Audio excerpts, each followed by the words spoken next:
afternoon everyone and welcome to today's press conference. If you would like a question today, please use the raise hand feature on Zoom and we'll try to get round to as many of you as we can. When you're promoted to a panellist, please then unmute yourself and away you'll go. We'll start with the broadcast section and then we'll move on to a daily newspapers. We're going to begin today's press conference with Sky Sports News and Gary Cotter. Gary. Hello there. Hope you can see me all right. Yeah, see you. Hello Thomas, hope you managed to get a bit of time off over the international break. Yeah, a little bit. It's the time for the managers to have, and the guys who are here to have a little bit time off. And today was the first day where everybody was back, so we feel excited that it continues and the league continues. Good day to ask you what you found out regarding any injury updates with your returning players. Yeah, unfortunately we have two players are out, N'Golo Kante and Christian Pulisic.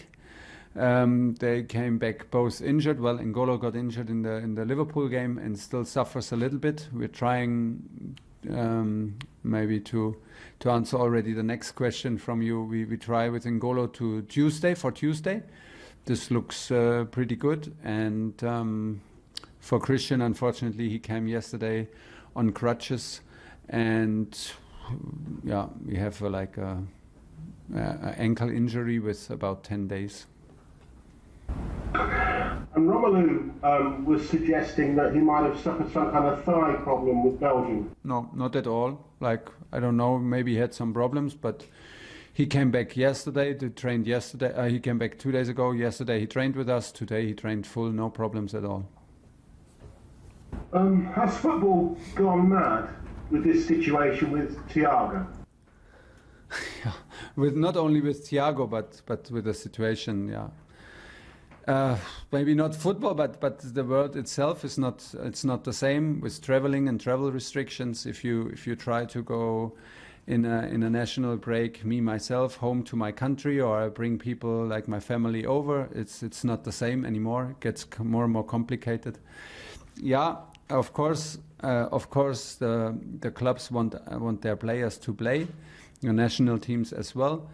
And and the players want to also to play. Don't forget it. And still, if it ends up in a situation where players cannot play for the national team and then should be maybe suspended in their league, that does not help nobody. That makes no sense. Not for the fans, and not for the football, and not for the national team, and not for the clubs. So. Yeah, I don't know. Me personally, I think maybe it could be a solution that we move the games from the red listed countries to green listed countries, like we did with the UEFA Champions League. I mean, we played in Romania, we played in Sevilla, so this was a solution where games could be played. So maybe we can find a solution like this. And right now, Thiago is not out; he's not officially out. The chairman is still in negotiations. I'm waiting for the final decision. For me, it's enough if I get the final decision tomorrow. We will take the latest decisions tomorrow morning, and we have still hope that he can play. On a happier note, and finally from me, you've managed to get Saul in. Mm-hmm. Can you tell me how difficult a deal that was to do, and what your role in it was? And also, do you hope to impress it enough that you're forced to make it permanent at the end of the season? Well, there's a second step. Then we have the chance, which is good, and now it's on us and on the player, and we can get to know each other very, very in details and see if this is a good fit. As you know, we agreed for Billy Gilmore to go to Norwich to have more minutes on the highest levels. He was our fourth midfielder last season.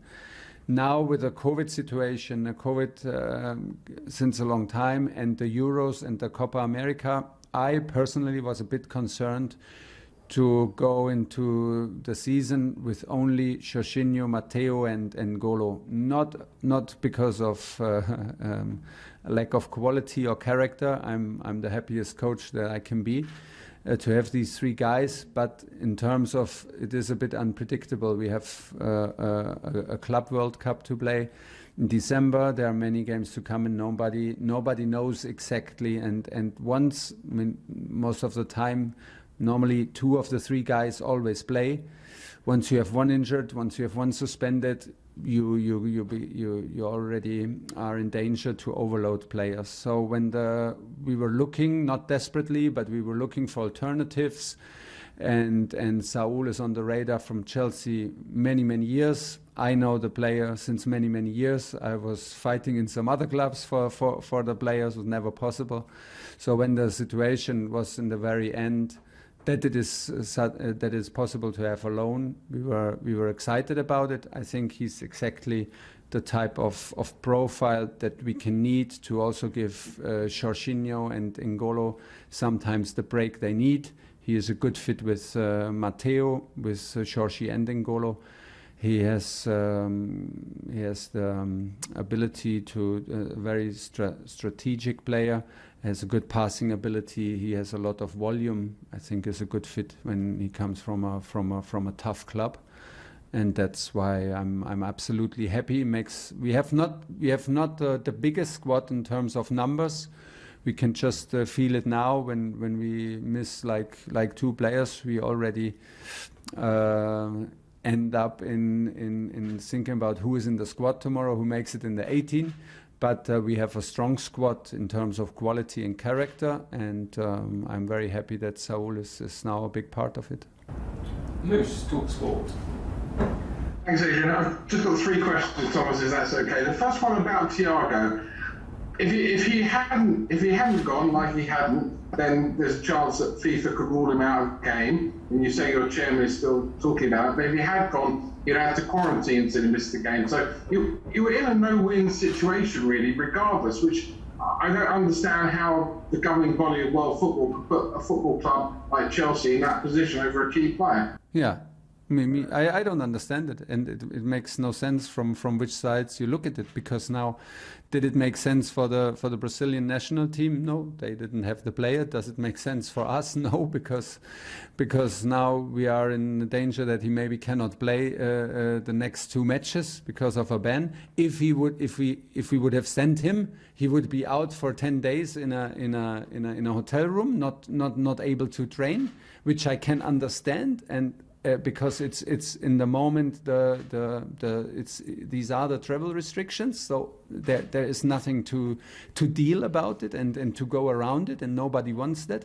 So these solutions where we end up right now in these discussions, I don't know if any fan or anybody who's involved in this game can really understand the positive effect of it. There is simply none. So, like I said, the chairman is still in negotiations, and I'm still hoping and positive, and he is not out yet officially.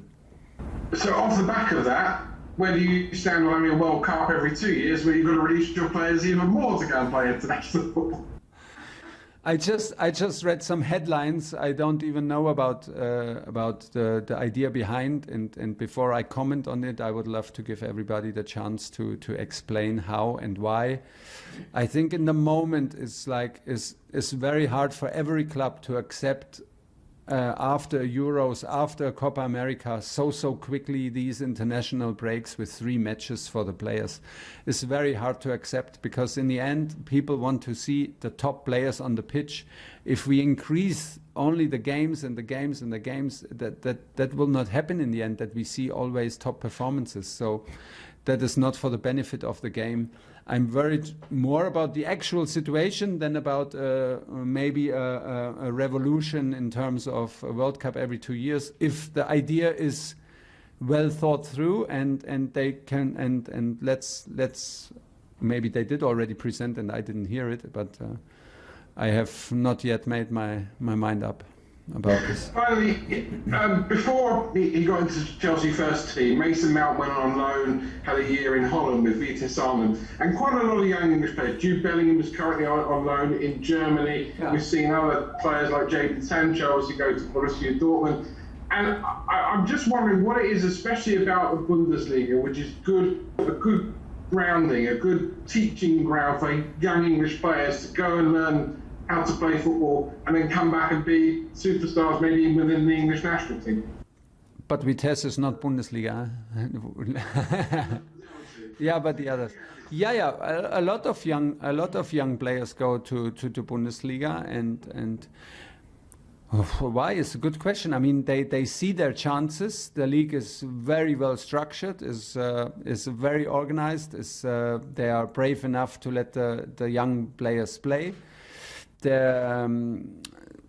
Maybe the competition in around the club is not on throughout the whole league, is not on that highest level like it is in Premier League. So this is what you're more or less looking for when you give a player on loan: a well-structured club, a good structured league, reliable in communication, reliable in what they demand from performance. It's a high-intensity football, so once you give your English players there, you can be sure that they play a physical game and not only a technical game. But in the end, everybody needs to find his own path, and everybody needs to find his own, adapt to his own solutions and to his own situation. You cannot say, go there, go to Vitesse, go to Borussia, and then you will end up back in Premier League. Sometimes it can be the good choice to stay and fight your way through. Sometimes it can be a good choice, like you mentioned. I think if you have the mentality, if you have the quality, if you are relentless enough, if you really mean it, and with a little bit, with the amount of luck that everybody needs, you will make your way, no matter how. And yeah. Thank you, Moose. John Southall, 5 Live. Hi, Thomas. What's the state of the squad? You mentioned there you've only had them all back really today. Yeah. How difficult is that to prepare for a game when you've only had the group together for one day? Yeah, we don't do it for the first time, but it still feels a bit awkward. It's demanding because normally you build up a feeling also for your group and for your players, what they need, what they don't need, and you navigate through a week like this. Once you have your group of 6-7 players here for 2 weeks, and you only play in a very little group, you fill it up a little bit with academy guys who if they are here. So now yesterday and today the building was more and more full, and today was the first day. It's not the first, we did it, everybody did it. It's not the nicest situation because you lack the feeling and you lack the rhythm. Everybody comes from a very demanding trip, very demanding games, different style of playing, different experiences. So yeah, but in the end, once we enter the meeting room today and watch video sequences from us and from Aston Villa, I demand full focus and full motivation. This is what we're up to. We play on the highest level. We play for Chelsea. And when you arrive on a Friday morning, no matter if you're tired, accept it. No matter how distracted, how tough your trip was, accept it. Be focused and be fully motivated. This is how I felt the team today on the training pitch. We pushed them, not to give any wrong impression that we still are like, that we are still too soft and still talking about too much about how difficult this is. This is now the obstacle to overcome. This is the challenge for tomorrow. We want to be on our highest level, and we will not accept any excuses from us. And then you've got the group together, for another 3 or 4 weeks, and then they go off again on another international break. How difficult is that? And you touched on it a moment ago. Does something need to be done about the... I think it's too many games. It's too many games. It does not help the quality of the games. I will always push and be a big support. I love watching football. I can watch football. I love also the quality of the games, and I love the players fresh and sharp. I love to watch games when they are sharp and fresh and not just played, because it has to be played. And in the moment, for me, it is development over the last years. Then there come a Nations League, was like in between. They played a Nations League and made it even like even another competition out of it. So, but in my personal opinion, that does not help the quality, and that is not what people love about the game, the pure amount of games. So I don't know how, but it should be a compromise. It should be found a compromise to have I don't know, less games and higher quality to protect the players, nothing else. And just finally for me, Cristiano Ronaldo, I think will probably make his debut at some stage tomorrow for Manchester United. What kind of impact do you think he's going to have for them, and do you think he can now push them to be serious title contenders? They were before. Actually, for me, they were before, because they had a fantastic transfer window and they were a super hard team to play against and to beat in the last season. They were close to win a European trophy. They were so close in the league, the second place. So they were already, because they became stronger even before the arrival of Cristiano Ronaldo. Now Cristiano arrives, he will get a lot of attention. There will be a lot of focus. Obviously, you ask me about it, which is fair enough. I think he will have a huge impact. Why? Because he's a champion. He's a true champion, and he has proved on any level and any year that he can perform on outstanding levels. And don't forget, he will not just, we will now check the minutes and the assists and the goals that he delivers, but he will have an impact every day onto the group. This is what we also look for, and what we have when we buy players, bring in players. They bring a new spirit. If you have guys like Trevor Chalobah, like Saul, like Romelu Lukaku, they are new in the group, they are fresh, they are hungry, and when players like this arrive in a club, it lifts everybody up, because it's a huge example. He leads by example, Cristiano, and makes things more complicated for us, but very, very exciting, and we will not change our ambitions because of that. Last question in the broadcast section, Olivia PLP. Hi Thomas. Hi. I just want to ask you a question about Timo Werner. He hasn't started either of the 2 games since Lukaku came in, had a good international break with Germany. Do you think we're going to see him alongside Romelu Lukaku soon, and do you think that sort of striker will complement Timo Werner's game?